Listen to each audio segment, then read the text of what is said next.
تمام لوگوں نے یہ کہا کہ ہم نے یہ اجتماعی اعتکاف سیکھا ہے مسجد نیل گرام سے۔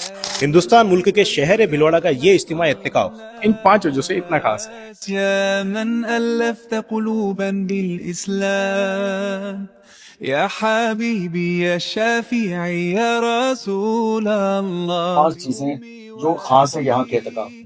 پہلی خصوصیت یہ ہے کہ مسجد نیل گرام کا اعتکاف نگرانی میں ہوتا ہے، مستقل نگرانی کی جاتی ہے۔ بہت ساری جگہوں میں ہوتا یہ ہے کہ اعتکاف کرنے والے لوگ آتے ہیں، اعتکاف میں بیٹھے رہتے ہیں، کوئی انہیں پوچھنے والا نہیں ہوتا ہے، سو رہے ہیں، جاگ رہے ہیں، کیا کر رہے ہیں، کیا نہیں کر رہے ہیں۔ دوسری خاص بات کہ یہاں موبائل فون پر مکمل پابندی رہتی ہے۔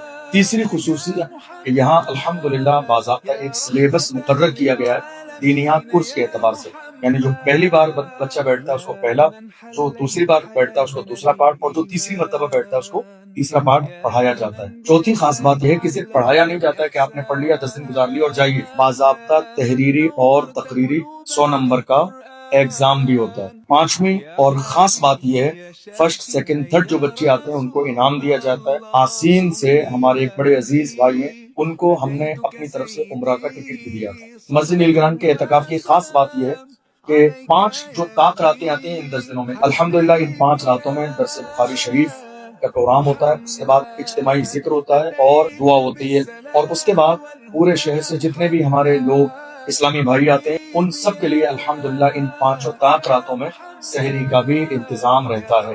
بس ہم یہی چاہتے ہیں کہ پروردگار عالم یہ کارواں جو شروع ہوا ہے صرف مسجد نیل گرام میں محدود نہ رہے، بلکہ ملک کے کونے کونے میں یہ پیغام پہنچے، یہ میسیج پہنچے۔ تو یہ ہے میری روزانہ رمضان سیریز کا ایپیسوڈ نمبر 26، اور اس مبارک اعتکاف کے دوران جس خوش نصیب شخص کو عمرہ کی سعادت حاصل ہوئی وہ ہے